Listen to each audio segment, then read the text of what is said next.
Good evening. Today is the day I am celebrating today. Such a perfect day by giving you guys a tour of the food forest. Now, this is a 3-year-old food forest. We are in USDA Zone 6B, and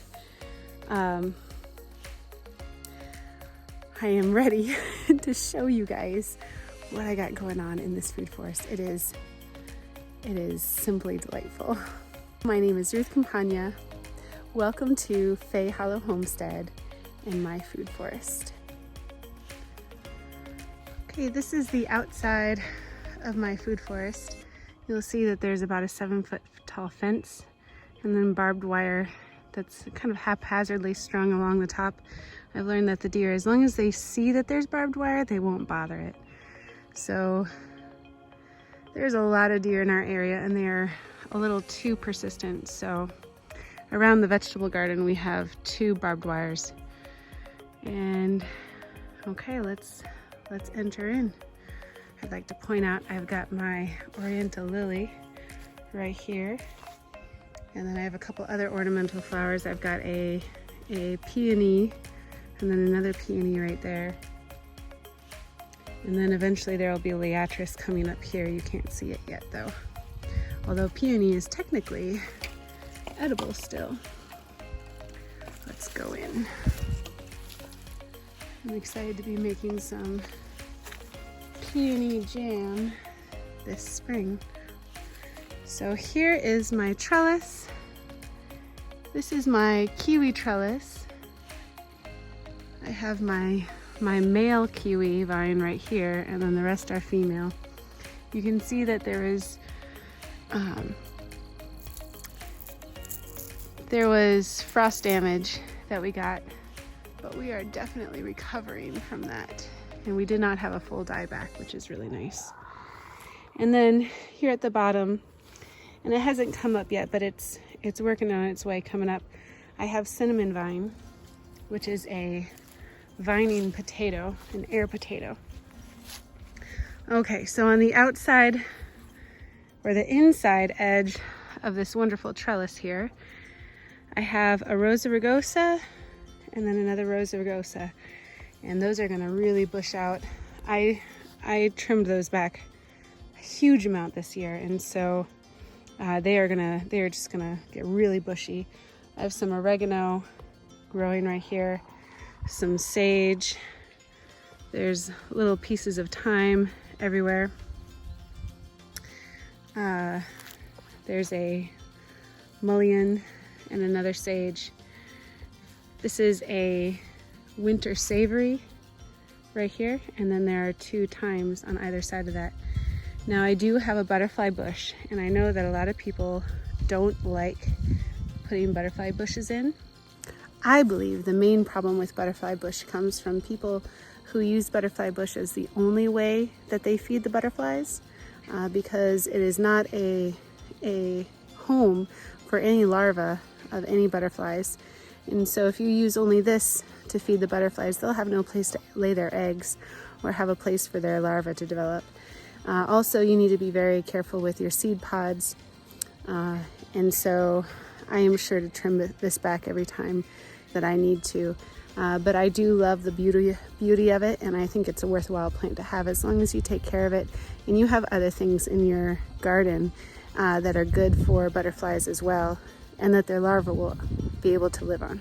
Okay, so let's go to this corner first. This is my garlic bed. I kept my elephant ear garlic separate, and just so that I can remember where they are. This is a gooseberry. It is a green gooseberry. I'm excited to get some fruit off of this. This is I believe a Harco nectarine. Yes, so this is a Harco nectarine plant or tree that I just planted this year, and so this is on its first year of growth. This is a ever-bearing mulberry, dwarf mulberry, although I'm beginning to think that there's no such thing as a Dulf mulberry. I cut this back severely. It had grown at least up to here. And so we'll see, but I'm excited to see growth coming out from the main stem. Last year, the new growth came out just from the bottom. Like you can see some is right there. And all of these branches died back. So I'm glad that we get some new growth coming on established branches. I have another gooseberry right here. Planted this at the same time that I planted this gooseberry, although this is going to be a red gooseberry. And I don't know if you can see, there's already a berry forming and the red blush is hitting it. Right back here is a Chicago hardy fig. And then this bed, I just established it as a bed by putting a border in earlier this week. But this is my cut flower garden. That's my rooster Don. You see him right there. This is my cut flower garden. And so I have put new soil in here, and you can see that there are seeds scattered about, but there are also seedlings popping up. And so I'm doing my best to keep this watered. It's not the best soil in there. It's very sandy, rocky, but it'll do in a pinch. And it's all that I have to work with right now. So this is also a fig that I have growing right here. I don't remember the name of it. But any fig will do in my garden. You can tell figs come out pretty late. We're not seeing any new growth on them yet. This is a lapins, sweet cherry tree. I am terrible at pronouncing things, but this cherry tree I planted right next to our other cherry, but this is a tart cherry. I believe in planting trees in groups. And so that's one of the reasons why I planted this one so close by. I have a hydrangea coming up right here. It always dies back in the winter, but it comes back, and you can see it's kind of coming back already. We did get hit by the frost right as all as its new growth was coming out, so it's having a second to recover. This is some moonwort, and you'll see this scattered throughout the garden. And then hollyhocks, and the hollyhocks that I have growing are the black hollyhocks, and I think that's just going to be striking. You can see under this cherry tree, although it's in my other garden, it's still part of my food forest. I've got a lot of comfrey growing. This is kind of my medicinal stash of comfrey, and I'll use this when I want to use it for medicine. This is a variegated comfrey, and it's absolutely gorgeous. It's got the same medicinal qualities. Here's my other garlic bed. We are going to be putting squash in here and corn this summer. There's some more hollyhock. And this is a kefir pear. So the pear is actually doing really, really well. This is one of my hardiest trees that I have. And then you'll see that I have alliums under most of my fruit trees, and that's for the purpose of giving a antibiotic, antibacterial boost into the tree system through the roots.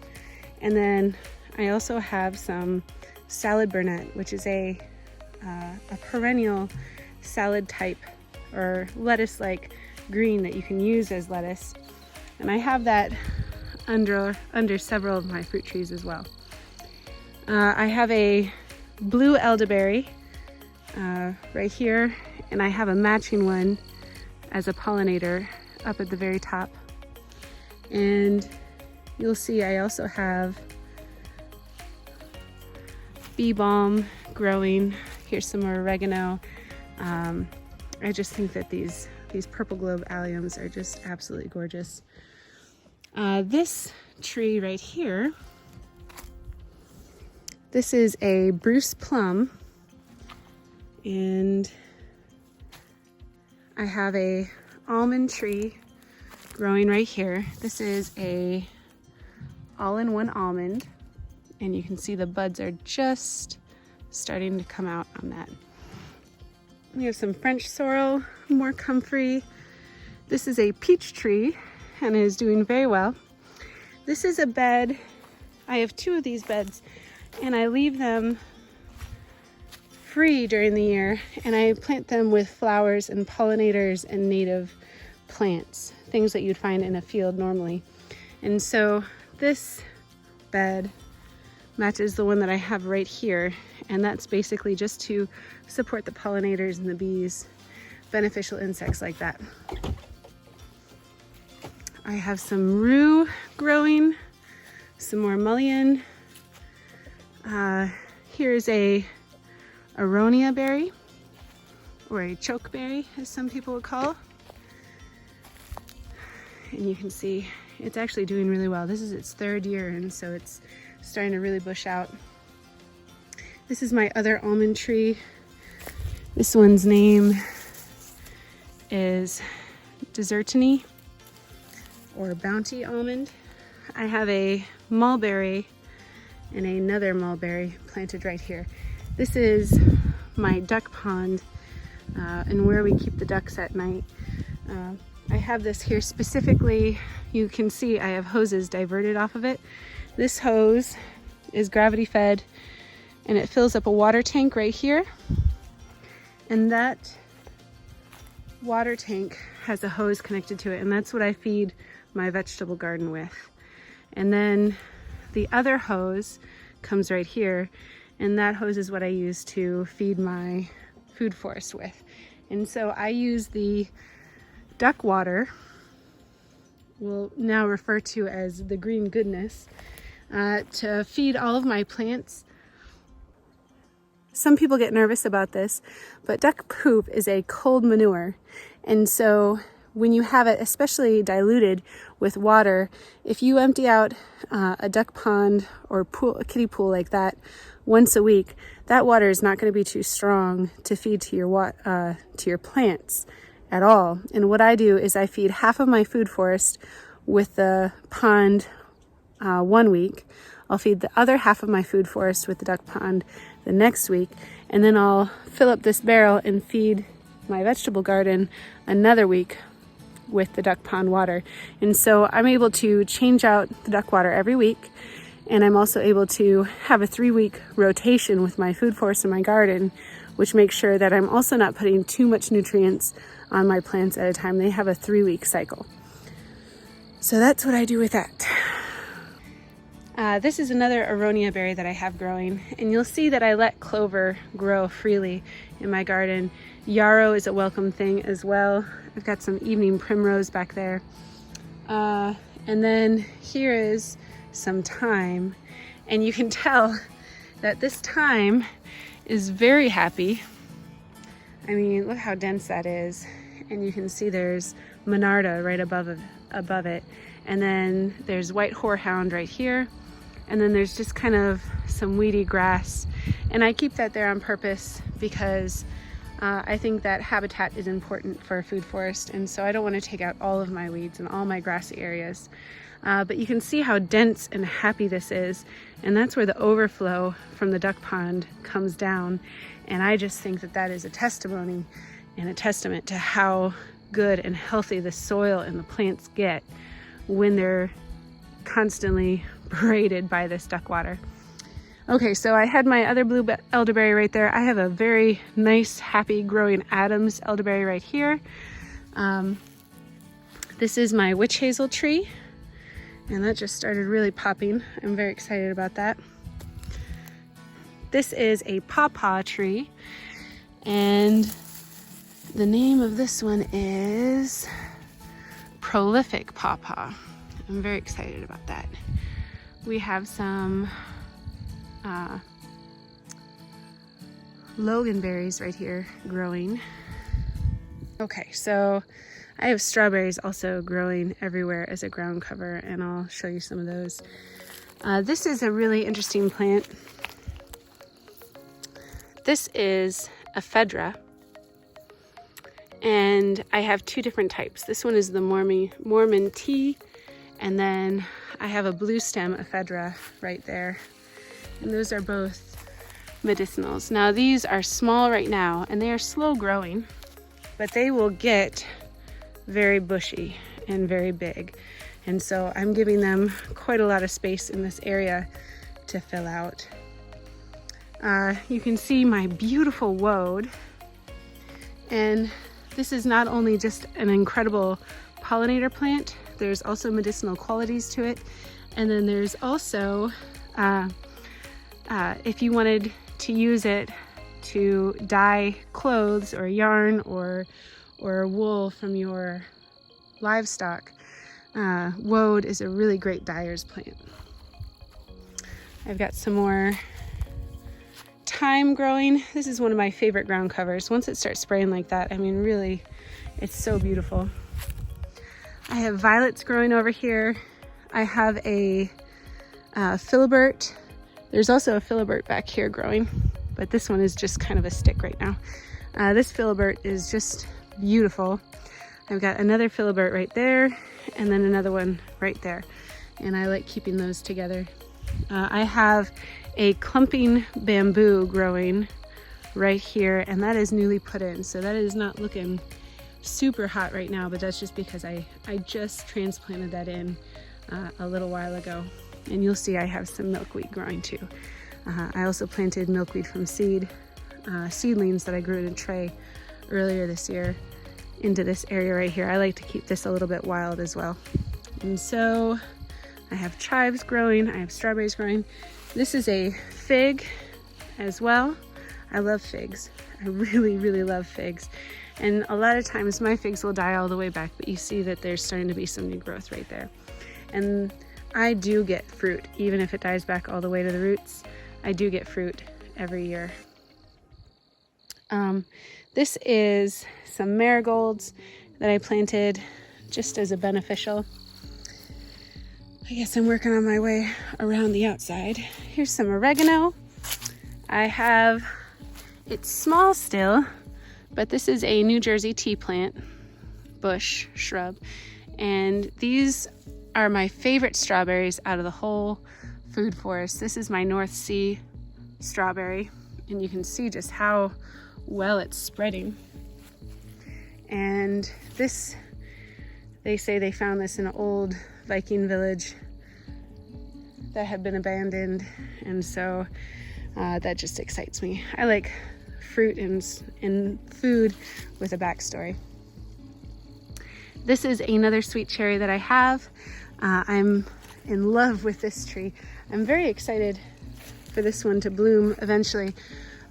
This is the Rainier sweet cherry, but this one had a hit to it the other year by a deer coming in and eating it almost all the way back. And so it doesn't look quite as good as some of the other trees that I have growing, even though it was planted at the same time. Oh, I'm refilling the duck pond right now, and you can see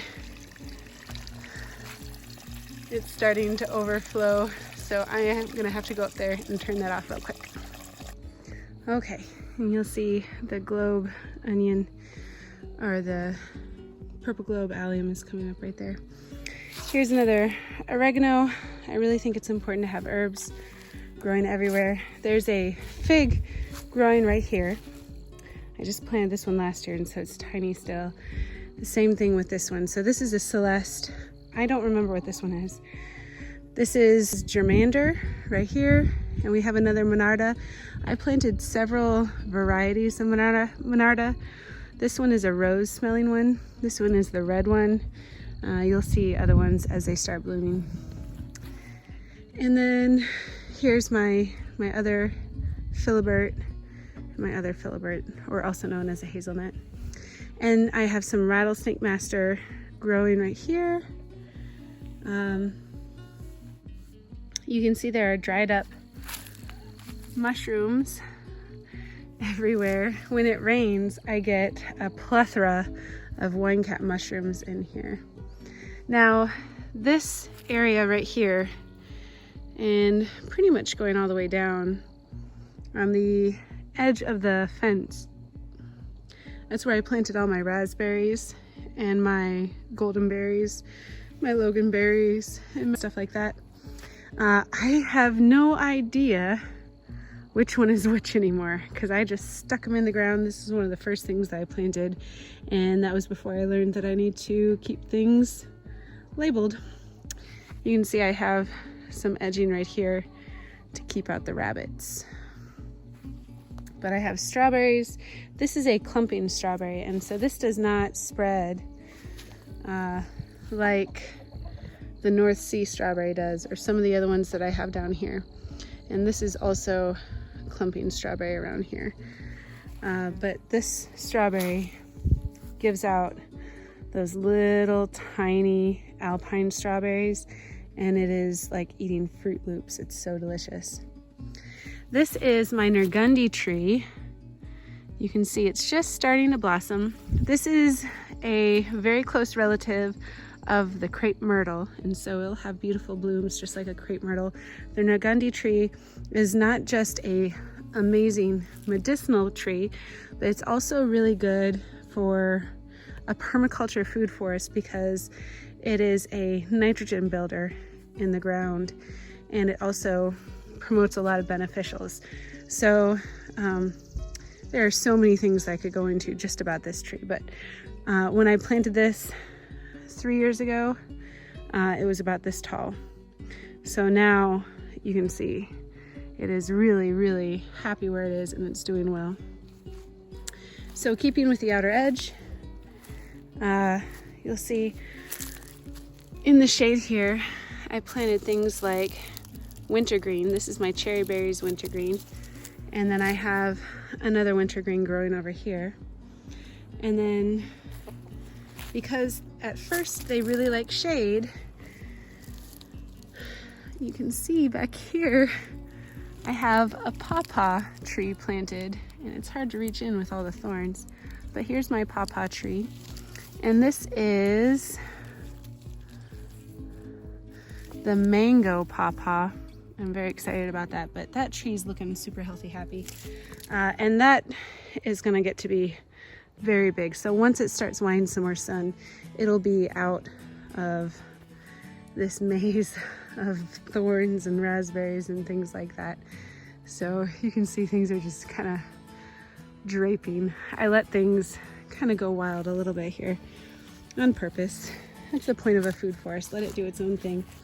I have some elderberry. This is my more shaded area of the food forest. So all this is sun. This side gets pretty much shaded for half the day by this tree. This is also a nut tree. This is I can't remember what type of tree this is. I'll find out. So since it's shaded, I plant things like sweet woodruff, which is going to be a good ground cover, elderberry, which doesn't mind having shade, honeyberry. There's another honeyberry right here. There's 3 different kinds that I have. I have Happy Giant, I have a Solo, and then I have a Blue Moose honeyberry. And then also down here, I have a Blue Moon honeyberry, and I'm so excited for those to start fruiting in the next couple years. I planted them last year, and so I'm not expecting anything for the next couple of years at least. And then I have my Schisandra vine right here. And last year when I planted that, it wasn't doing much of anything at all, but now it is really, really doing well. And I'm very excited to see that start vining up and show me what it's got. I still have herbs here. Here's some betony that I have. You'll see I have little tiny huckleberries planted. I have 6 of them planted right here. They're not going to stay here. I'm going to end up putting them as a screen between my house and my in-laws' house because this is an evergreen huckleberry, and so I kind of feel like if you're going to make a hedge why not make a hedge of something that you can also eat that is also beautiful? And this has that really beautiful red and green color to the leaves, and eventually it'll create huckleberries. And so our hedge will also be food for us and food for the birds and animals. So I've got 6 of those growing, and once they get bigger, then I'll transplant them over between our houses. So here we go. Okay, so stepping in here a little bit carefully, I have a emerald carpet raspberry. So this is going to be a ground cover raspberry, which is really exciting to me. And then I have another pawpaw tree. It looks like this one's a little bit sad. I need to water him with some good water. This one is a Shenandoah pawpaw, which is nice because we're in the Shenandoah Valley, so that seems like it's a very appropriate pawpaw, but he's growing very tall. I have comfrey growing here, some rhubarb. Here's another dwarf everbearing mulberry. Here is a buried treasure box huckleberry. And then this is a lingonberry growing right here, and I planted that last year, so it's still pretty small. And then you can just see my carpet of mint. Yes, I planted mint in my food forest. 1, it's a great pollinator. 2, if you ever hit it with a weed whacker, it's the best part of weed whacking. It smells so good. But I love mint, and I will harvest that whole patch twice over in a year. And so I've got chocolate mint, I've got mojito mint, I've got peppermint, I've got spearmint growing, and I know it spreads. I mean, people talk about mint all the time, but I could care less. So the point of the food forest is so that things spread out and we will reach a balance. And if it gets a little bit too pushy and starts taking over some of my other plants, it's okay. I'll just tear that up and then let it grow again. And I don't mind doing that. I love being out here and working. So if I need to, I will, but I'm not going to probably.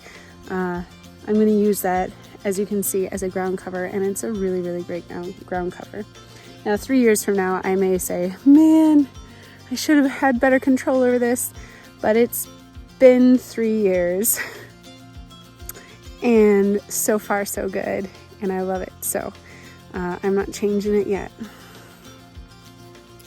Okay, so here's a little bit of my mojito mint right there growing, and you can see this moonwort is just so beautiful.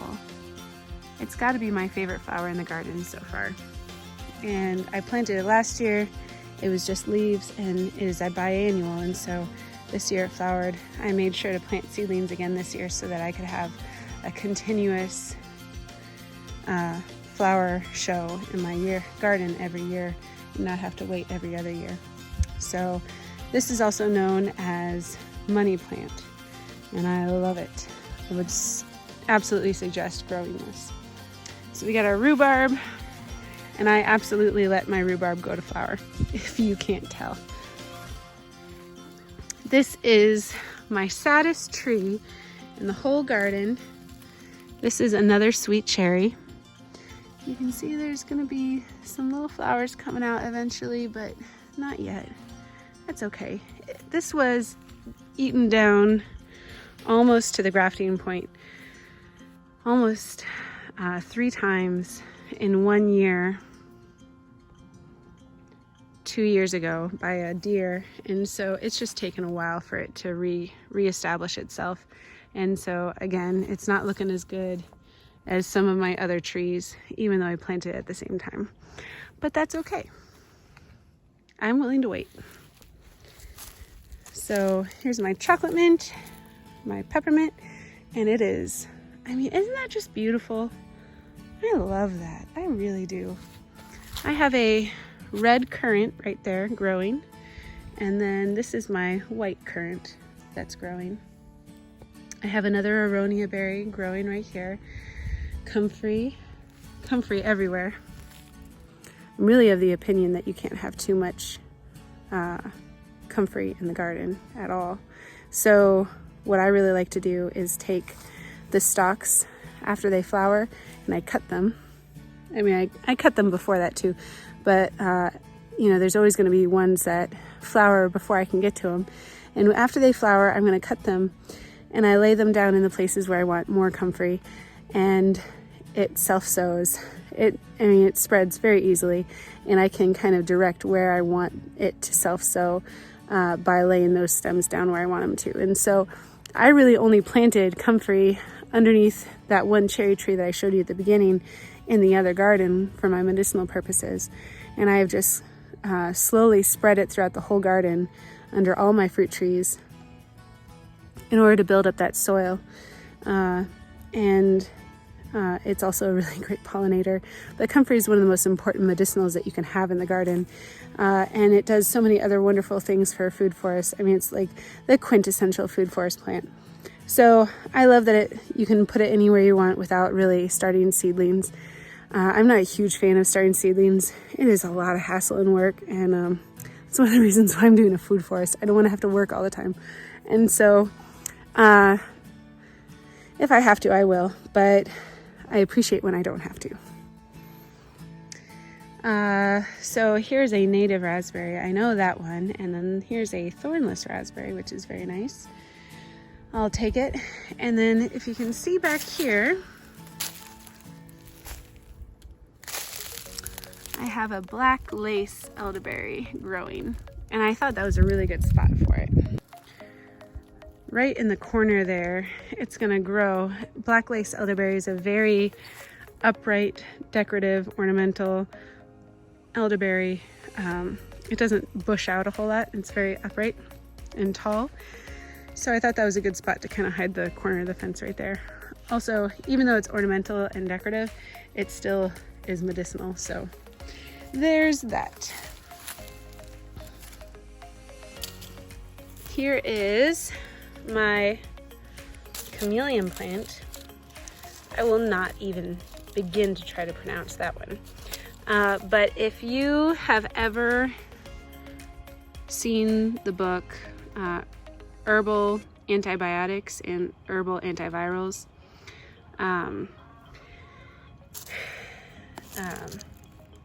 it talks about this plant, and it's one of the most important ones, and it spreads by its roots. Its rhizomes go out, and so I have 2 of these planted in my garden, and I planted them last fall right before the freeze.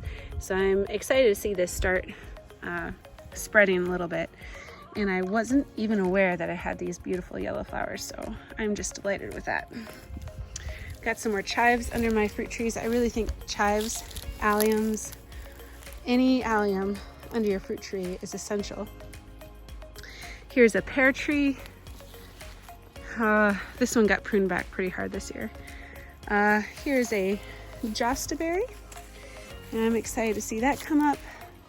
Some more rhubarb.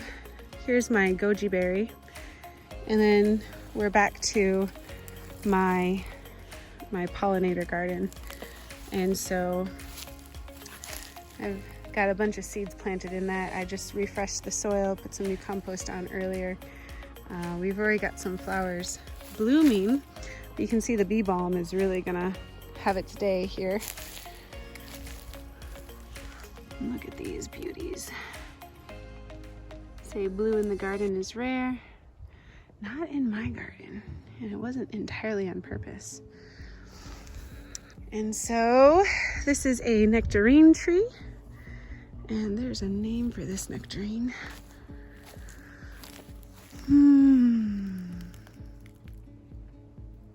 Flamin' Fury. Okay, so this is my Flamin' Fury nectarine, and right next to it is a red gold nectarine that I just planted this year. I have lupine growing under my fruit trees as well, and some of them come up early, some of them come up a little bit later, some of them are seedlings, some of them are 2 or 3 years old, so that one's a good one.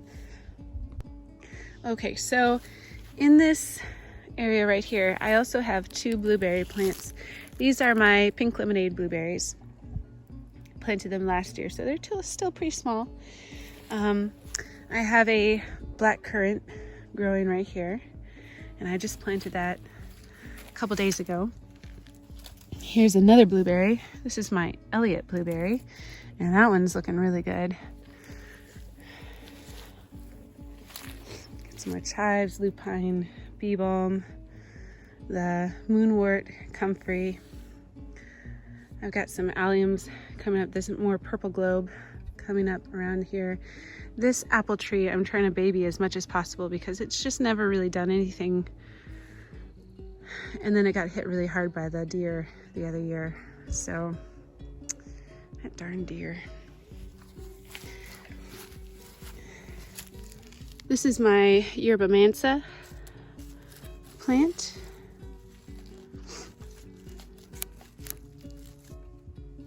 And this will spread as well, and this will become a ground cover. Oh, I've got some hollyhocks in there too. I didn't notice that. This is my uva ursi bearberry, and I planted this last year. This is going to be a ground cover as well, so these will hopefully meet in the middle. And then there's a little bit of frost damage on these, but you can see I have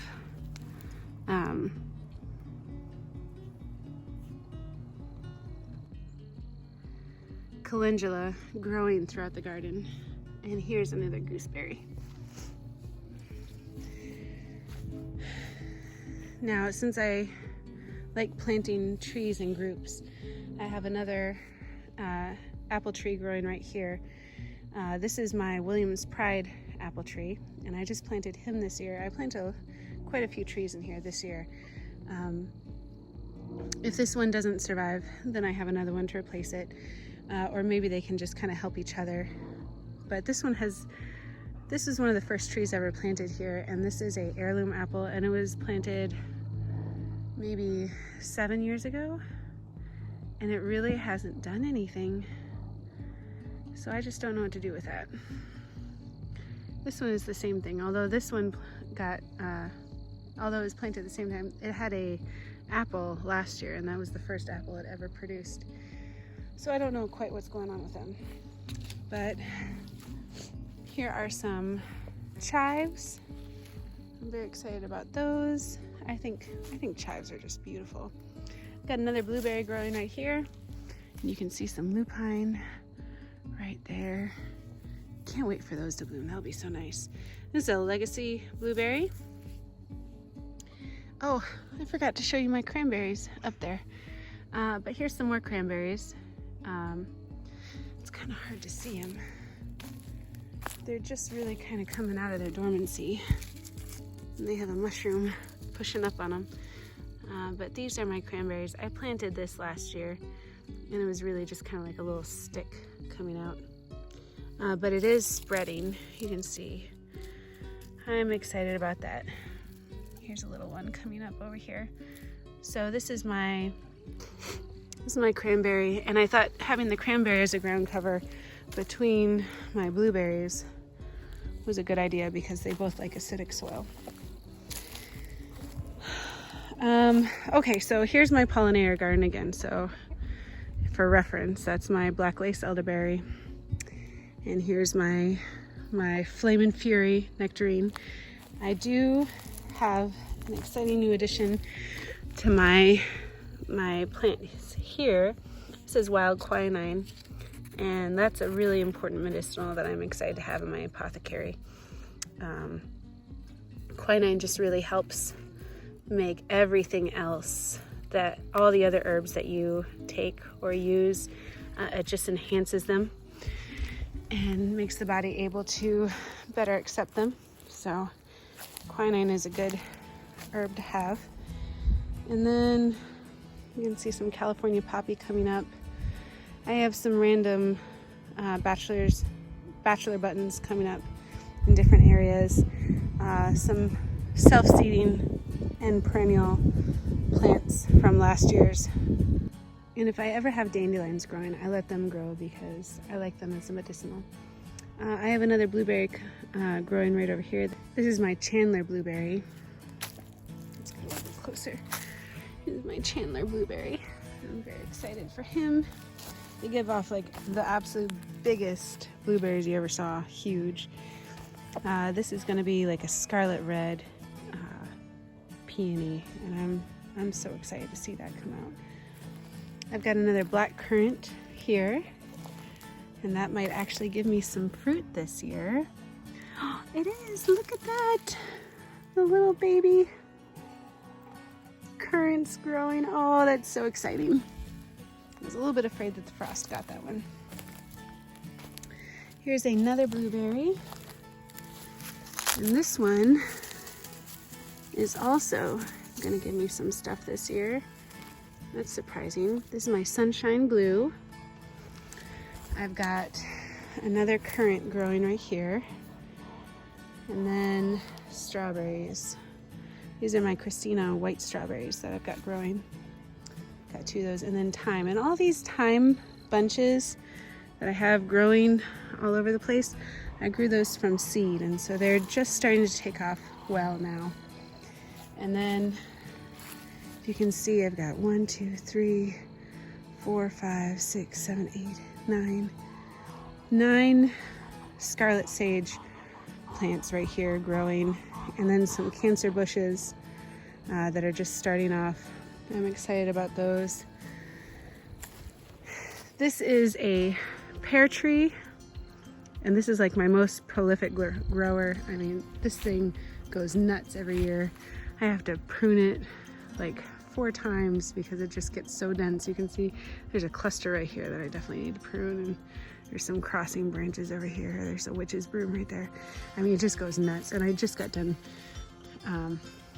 pruning those earlier. Here is my pomegranate, and this is a hardy pomegranate that I got from Baker Creek Seeds 2 years ago. So last year I had a full year of growing, and then this year it is coming back, and I'm so excited about that, to have pomegranates growing. I have another pomegranate growing right here. Okay, so that's it for the outer edge. We are back at the beginning. So now let me show you my center bed area. So here's the apple tree that only produced 1 apple last year, but it was beautiful and blush and looked really good, and I'm hoping it does it again this year, only more so. Those purple alliums are just stunning, and they look so good with the moonwort. Here is my South Moon blueberry, and then I have some spinach growing, and I have spinach growing around in a lot of areas actually. And then there's marigolds growing, and calendula. There's some lupines, some chives, and then some trailing strawberries. I'm excited about how many flowers are on these strawberries. I mean, it's ridiculous. Let me bring you around this way. So here's the comfrey. Here is an apple shoot coming off of the roots, and that came up last year. We're just doing an experiment, seeing what that does. I know normally you want to take off the suckers, but this has never been a super prolific tree anyway, so we're just trying it out, seeing what happens.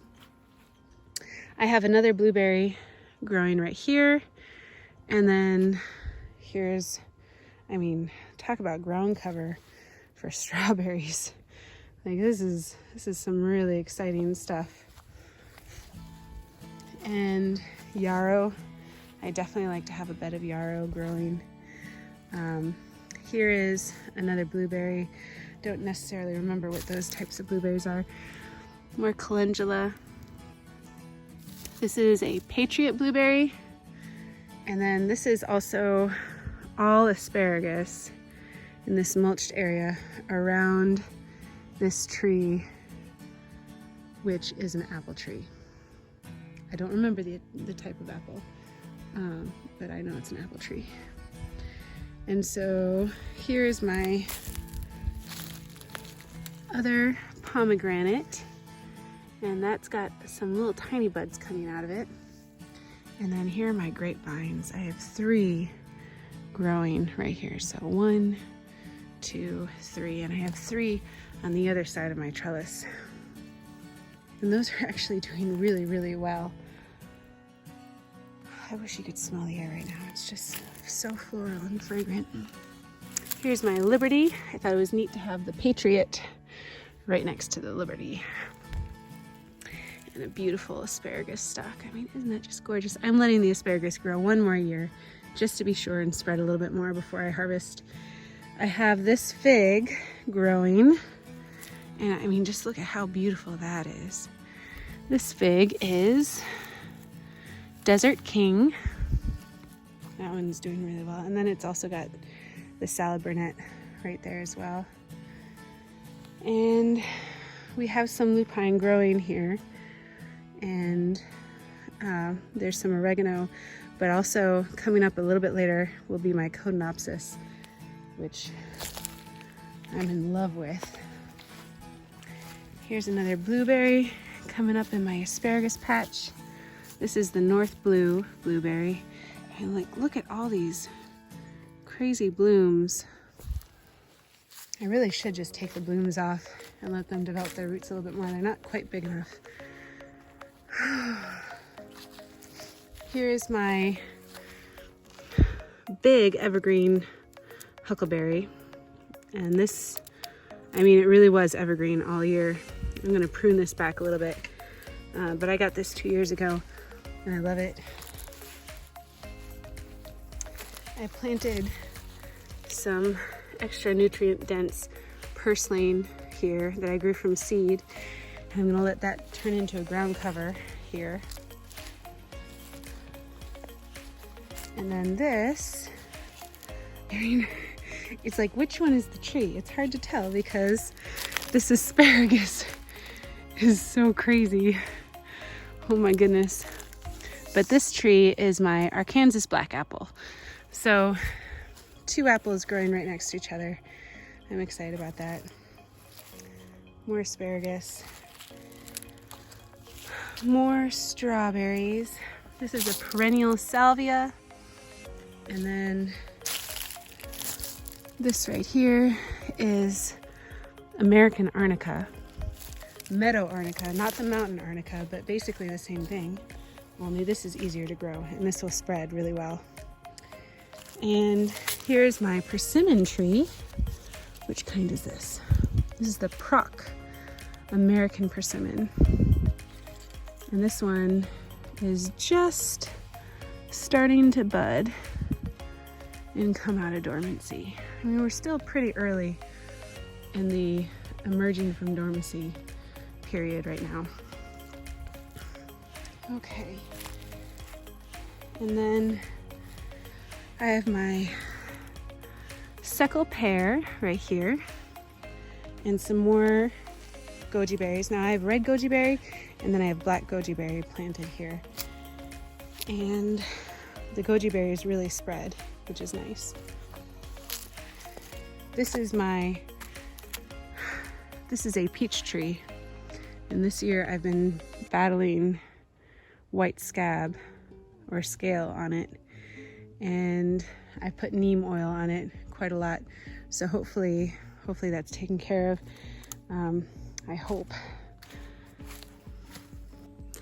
They say that it takes about 3 to 4 years to reach like a equilibrium within your food forest.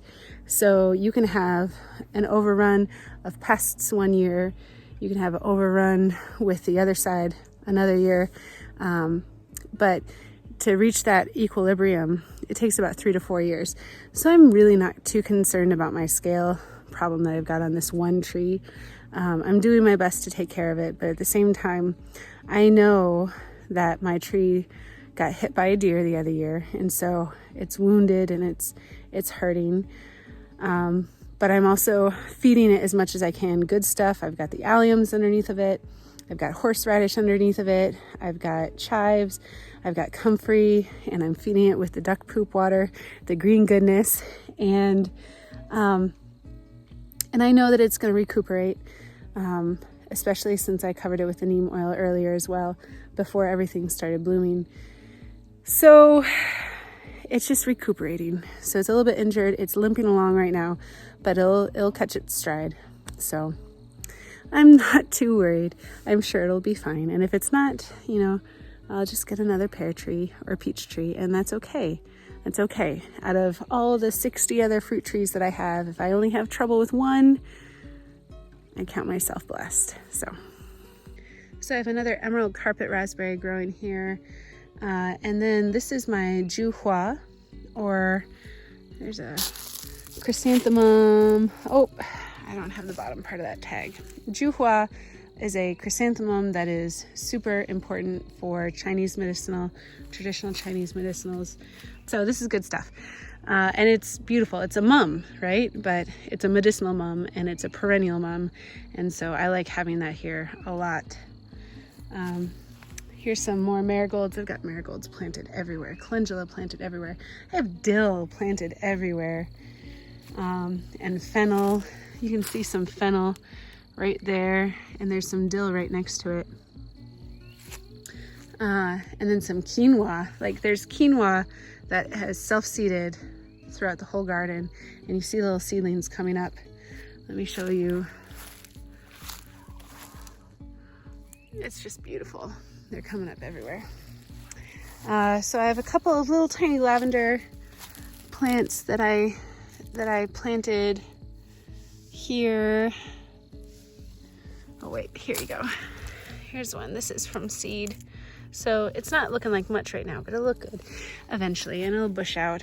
It's right next to the calendula. The calendula will take care of it for right now. More grapes. So here I actually have 4 grapes growing. This one I didn't expect to do anything. I thought that one died, but it's coming back. So we got 1, 2, 3, 4. 4 is probably a lot to have in a 5-foot section, but I believe in dense plantings. This is another daisy that is a medicinal daisy, and that's going to be really, really beautiful once that starts blooming. Here's a fig. This is the Florea fig, and you can see how happy he is right there. And then calendula. Here's my tarragon, French tarragon. This is a Rosa rugosa as well here. I've got fennel. I've got some honeywort, and it's not too happy about being transplanted, but it is coming back. So I've got 2 honeyworts on either side. This is my Roman chamomile. Got some plantain right there, although it's the broadleaf, so not as fond of that as the narrow leaf. Some garlic chives and liatris growing.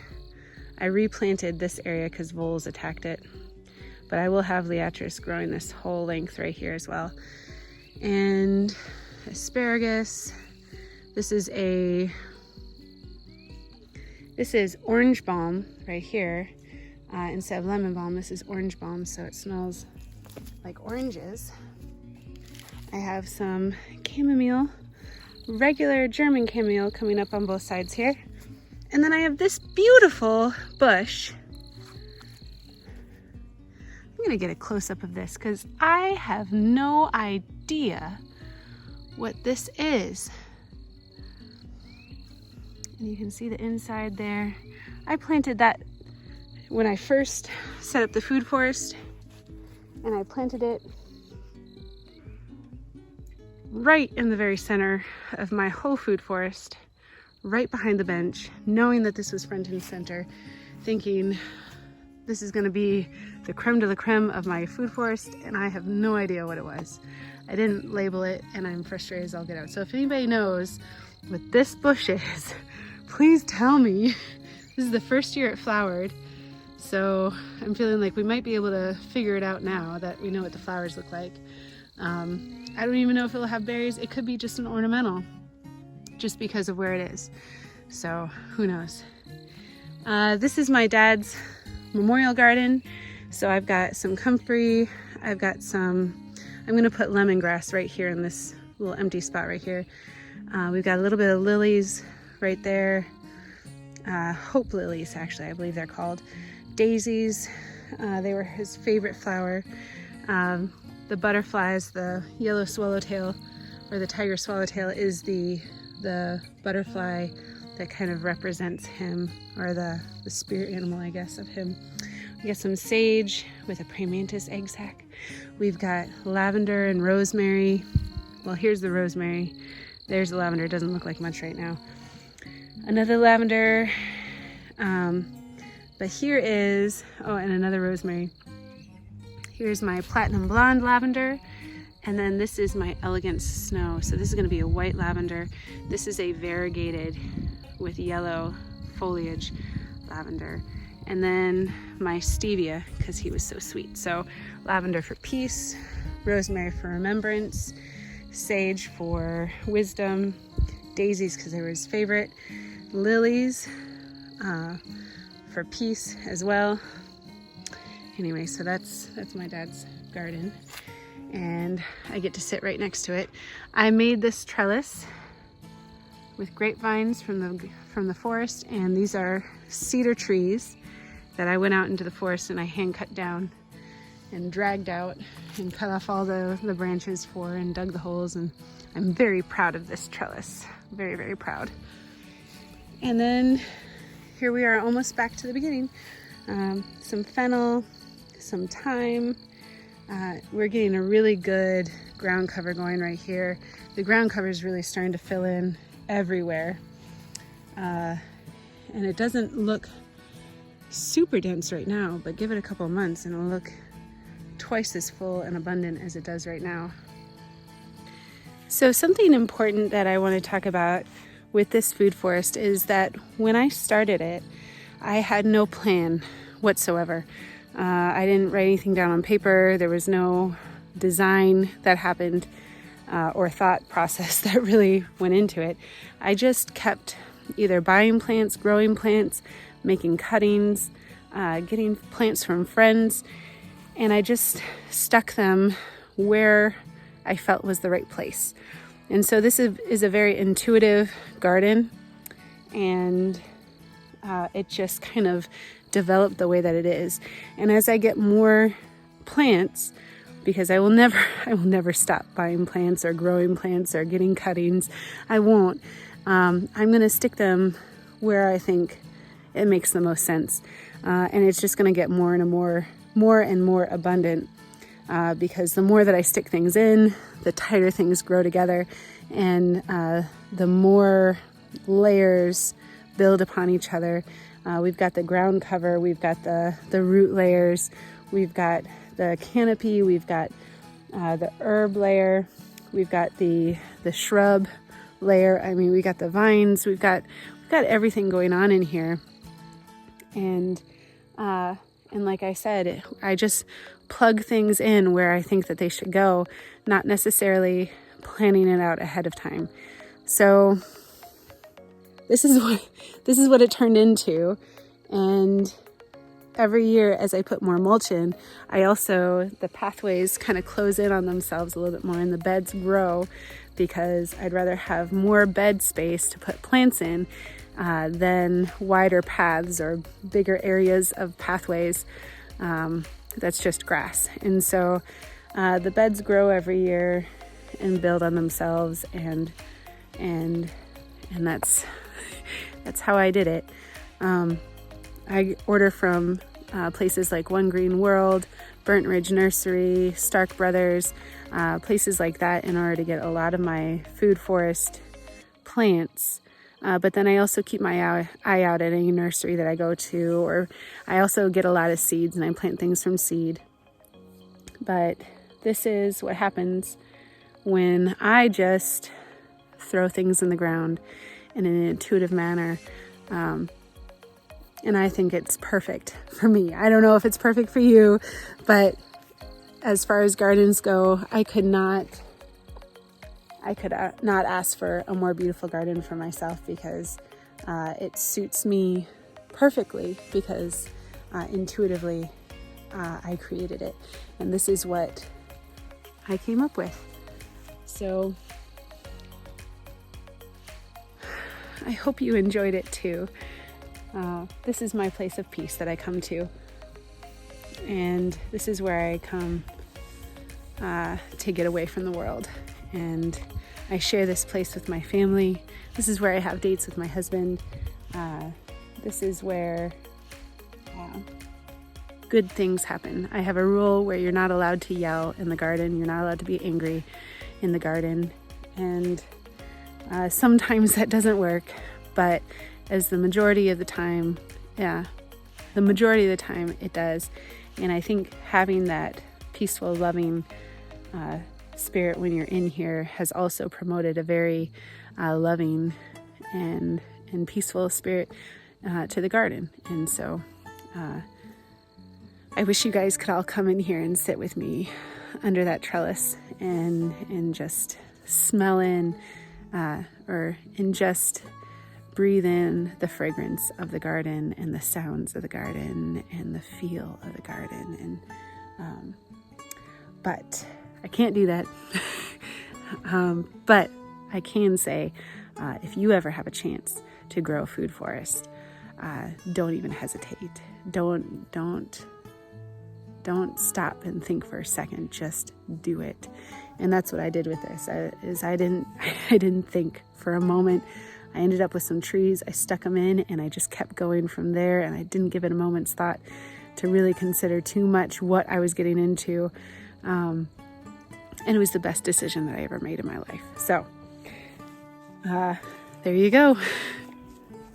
So I have this sign, and it says, "Love grows here." And I think that's very telling, because one of the reasons why I planted this garden is not just for my benefit, not just for my husband's benefit or for my children's benefit, but I know that the way that I planted this with the perennial system, the food forest system, the permaculture way, all the food in this forest is going to benefit not just my kids, but my kids' kids and my great-grandchildren. And they'll be able to come in here and without having to work it very hard, because with a food forest, every year that you work it, there's less work to do the next year. It gets easier and easier the older and more mature of a garden that it gets. So my great-grandkids probably won't have to do a thing hardly, other than come in here and harvest, maybe prune the trees every once in a while. But other than that, all they'll have to do is come in here and harvest and reap the benefits. And this is my gift to them. This garden is really my legacy.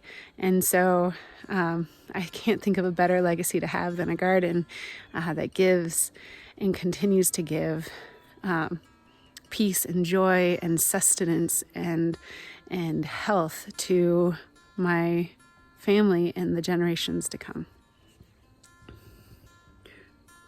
So this is my food forest. This is my original one. I have another one that I just started this year, and it's just fruit trees in the ground right now with some mulch underneath of them. So it's not a big to do yet, but I'll give you a tour of that later on. But this is my main baby. And like I said, this is its third year. The difference this year from last year is ridiculous. The first year it looked bare. It was just trees and like itty bitty tiny little plants that you couldn't really see from any distance hardly. Last year it was just a little bit better, and it looked a little bit more full, and there was a lot of more potential coming. You could see the potential. But this year it's looking lush and abundant, and I can only imagine what it's going to look like in the summer, because today is technically our first frost-free day where we can start planting things. And so this is the first day of our frost-free season, and this is already looking so incredible. So I'm so excited to see what it looks like this year. I will definitely be doing another tour in the summer, and then I will do another one in the fall. And then I can only imagine what it's going to look like next year when we do a spring one next year. But this is my food forest, and thank you for joining me. I hope that you enjoyed it. If you have any questions about it, please ask me in the comments below, because this is my favorite subject and I will answer anything about this at all. And I think this is the easiest garden that I have. I did a bunch of prep work for it earlier this spring. It took me about 2 weeks of hard labor, and then, well, as hard labor as you can be as a stay-at-home mom who also has a part-time job at a business that she owns downtown, an hour away. So anyway, like I'm pretty busy, but I worked pretty hard on this for the last 2 weeks. And that's basically the only work that I'm going to do the whole year, other than some spot weeding.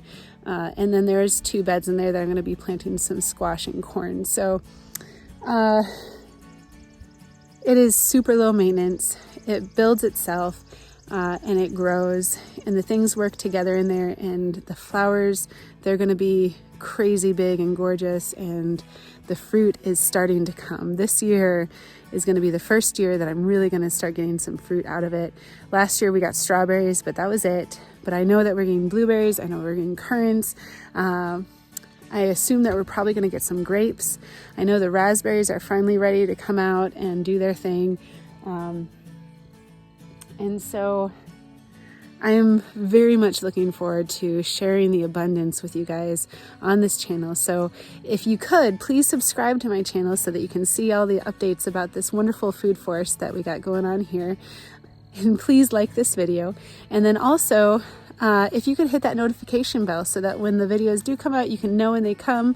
And also, that notification bell is like the biggest factor when it comes to the algorithms on YouTube of promoting my page. So if you want to support me, hitting that notification bell really helps out a lot in promoting the page so that other people can see this food forest as well.